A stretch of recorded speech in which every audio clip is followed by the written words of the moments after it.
Hello and welcome to the Joe Ligato Show. I'm your host, Dr. Joe Ligato, and today we're going to be reading an article from Defense News on how the United States is heavily reliant on China and Russia for its ammo supply chain. Congress wants to fix that. So I know a lot of you, if you're haters of my videos, you probably believe that America and the West has just a ton of factories just been kind of mothballed, decommissioned, and that all they have to do is just throw some money at it, get some people in the factories, and they can just turn the lights back on and start manufacturing a lot of ammunition in order to fight Russia and China. And unfortunately, I'm here to tell you that's not the case. For the past year, the West has been trying to create more ammunition in order to fight the war in Ukraine. And Russia is still out manufacturing the entirety of the West by like 6 times. They're producing 6 times as much ammunition, things like artillery shells, as the entire West combined. There's just not the capacity anymore for the West to produce these things. And so we're going to see that in this article. Okay, so bullets are seen in front of an American-made F-16V fighter during a military exercise in Taiwan. Okay. The United States has relied almost entirely on China and to a lesser extent Russia in recent years to procure a critical mineral that is vital to producing ammunition. So not the smartest thing to do in the world to antagonize the countries that have the critical mineral that is necessary for the production of ammunition. I mean, other administrations have known this. Nixon and Kissinger knew that what you should do is pit China and Russia against each other because they have various resources that the United States needs in order to function as a nation. And we're seeing here that because Russia and China have been backed into a corner and really backed into the same corner, so they're back to back fighting against the West and Western minions, that these countries can just turn off the tap. They can cut off supply to various critical resource needs of the West for things like ammunition production.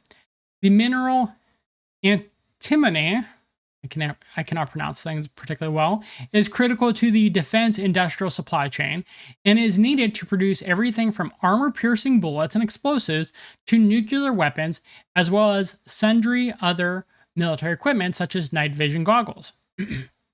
So this is part of the reason that the West is sending things like depleted uranium munitions and cluster bombs. They've just run out of everything else. Antimony is now on the front lines of recent congressional efforts to shore up the strategic reserve of rare earth minerals, known as the National Defense Stockpile. This stockpile includes a multitude of other minerals critical to the defense industry supply chain, such as titanium, tungsten, cobalt, and lithium, but lawmakers expect will become insolvent by fiscal 2025 absent corrective measures. So all of those various minerals that are mentioned here, China and Russia have spent the past decade at the very least making sure that they have a near monopoly on these various minerals. And the West has done nothing to counteract this, and I don't think they even have the options to counteract this. The West is completely toothless now. They're just all bark and no bite.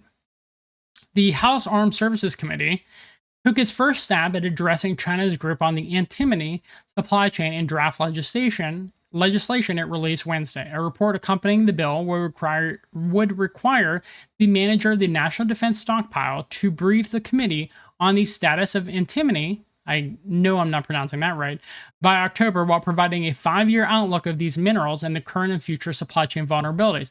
So obviously this is something that should have been done a decade ago. If you're going to be antagonizing countries like Russia and China, you should be preparing for them to cut off resources. The West just doesn't understand this. They'll harass, they will be belligerent towards, they will attack other nations. And when the other nations have even a slight response, they're like, how dare you? How could you do that? What are you doing? Why are you countering us? Why are you responding in any way? You're just supposed to be defeated. The West just does not know how to deal with any form of resistance to their colonialist, hegemonic mentality. So the committee here is concerned about recent geopolitical dynamics with Russia and China and how that could accelerate supply chain disruptions, particularly with antimony. The draft legislation would also require the Defense Department to instate a policy of recycling spent batteries to reclaim precious metals, rare earth minerals, and elements of strategic importance, such as cobalt and lithium, into the supply chain or strategic reserves of the United States. Okay, so I understand the point of this, and I do think it's right to recycle. It's just funny that, like, the United States strategy now is let's just recycle our batteries to like make sure that we have lithium and cobalt left.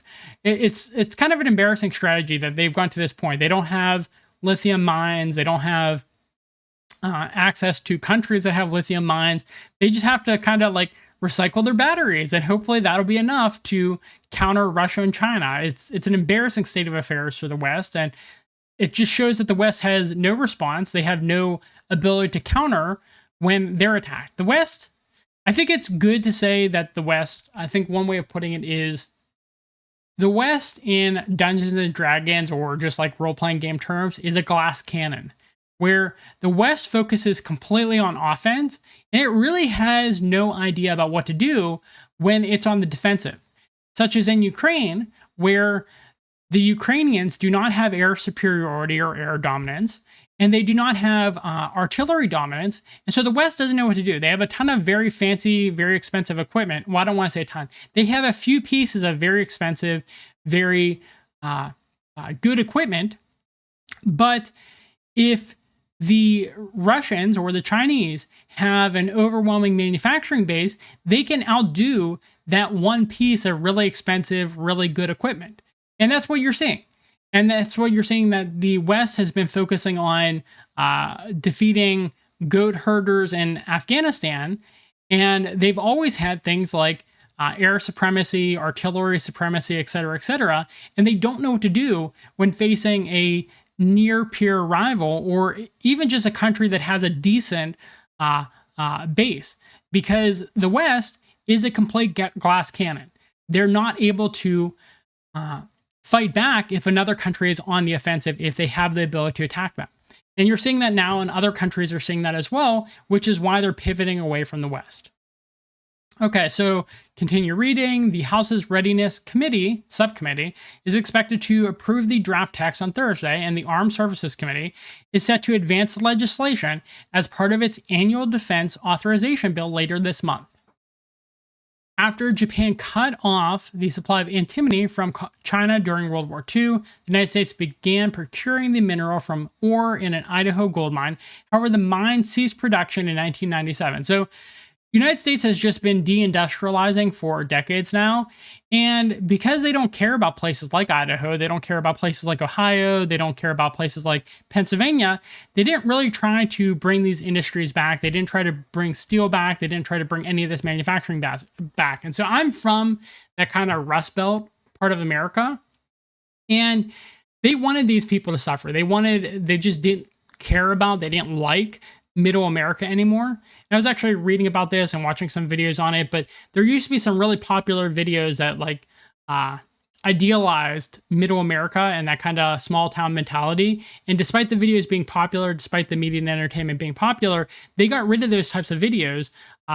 Things like Dukes of Hazzard. They got rid of those because they were so popular, and the people in Hollywood, the people in New York City, they didn't actually like Middle America. And so they didn't want popular videos that made people think Middle America was great. And so you're seeing that by hollowing out this manufacturing base in Middle America and making sure that they suffered and didn't have jobs and they got addicted to drugs.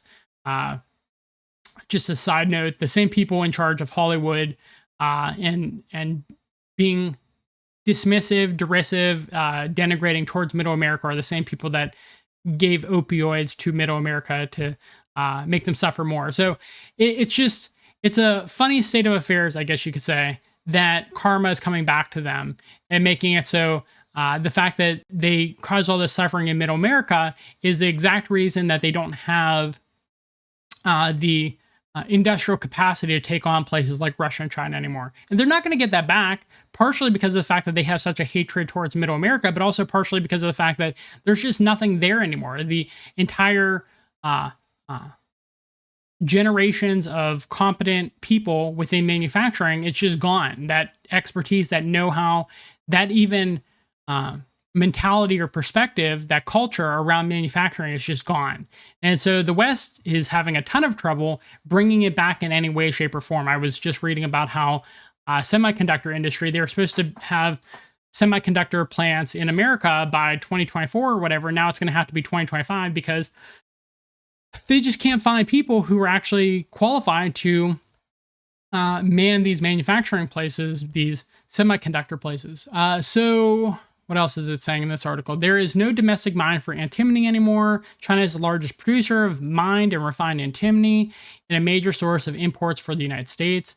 So again, United States is antagonizing a country that they need. The report noted that China is losing market share with Russia, the world's second-ranked producer. So again, I just love this, where United States decided to take on China and decided to take on Russia at the same time, and they didn't have an actual way of getting things that they need while taking on these two countries. So if China's not ahead in something, Russia's ahead in it, and if Russia's not ahead in it, China's ahead in it. And so that's just how it is, with Tajikistan gaining ground in the global market as the world's third largest supplier of antimony. And unfortunately for the West, Russia and China are dually controlling Central Asia right now. So the United States really has no options when it comes to places like Tajikistan. They can't just pivot there for their antimony supply. I really should have looked up the pronunciation of that word because I'm saying it a lot right now. So lawmakers' recent interest in shoring up the national defense stockpile of strategic minerals marks a significant about face for Congress, which had repeatedly authorized multi-million-dollar sales of the reserve over the past several decades to fund other programs. So they've just been completely hollowing out the manufacturing base, the mineral resource extraction base of America, and they don't have a plan to resolve it now. At its peak during the beginning of the Cold War in 1952, the stockpile valued at $42 billion. The value was plummeting to $888 million as of last year. Blah, blah, blah. Some lawmakers. The current stockpile is inadequate to meet the requirements of great power competition. No duh, and you don't have anything you could do to stop that at this point. National Defense Stockpile is no longer capable of covering the Department of Defense's needs for the vast majority of identified minerals in the event of a supply chain disruption. So just hilarious that China's the major producer of this, Russia's second, and then Tajikistan is third. And it's like, if you're going to take on these countries, why don't you have a plan? Like, why is there no plan here? And it's because of the fact that completely incompetent people, malicious and completely incompetent people, are completely in charge of the United States at this point. And between their stupidity and their evil, they just can't make any good decisions. And that's what you're saying. So if you like this video, please give it a thumbs up and subscribe to our channel for more content. I love making this content, and we have a ton of returning viewers now, hundreds of returning viewers. So it's exciting to see the channel grow and the community grow. If you have any comments, questions, critiques, or concerns, I love reading them. I think it's hilarious, some of the things you guys come up with in the comment sections. I won't always have a chance to get back to you because there are so many sometimes, but I do read them, and I do appreciate all of your engagement with our channel. So thank you for watching, and I hope you have a good rest of your day. Bye.